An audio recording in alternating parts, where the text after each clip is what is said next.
Dan Shelley is joining us right now via Skype. He is the executive director of RTDNA. That is the Radio, Television, Digital News Association.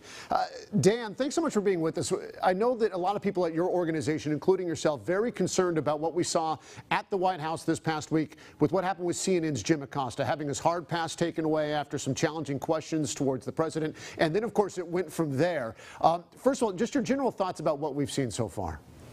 Well, from our perspective, this is nothing less than a punitive action on the part of the Trump administration against Jim Acosta because he had the audacity to ask questions that the president didn't like.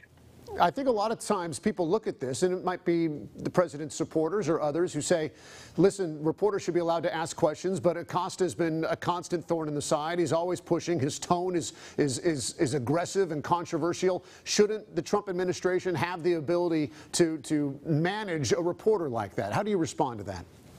You know, I've been thinking a lot since the press conference in question about 35 years ago when Ronald Reagan was president and Sam Donaldson would constantly yell, scream questions at him. That Republican president, Ronald Reagan, would just cup his hand to his ear, act like he couldn't hear the question, smile, and walk away. No one ever suspended Sam Donaldson's hard pass. That's the contrast between that Republican president and this one. Well, Dan, what's the danger here then, going forward? Going forward, I think the White House has to immediately restore Jim Acosta's hard pass, and I think the White House has to be more accountable to the questions from the public, whether they be acerbic or not. I mean, let's face it, President Trump can be an acerbic guy himself.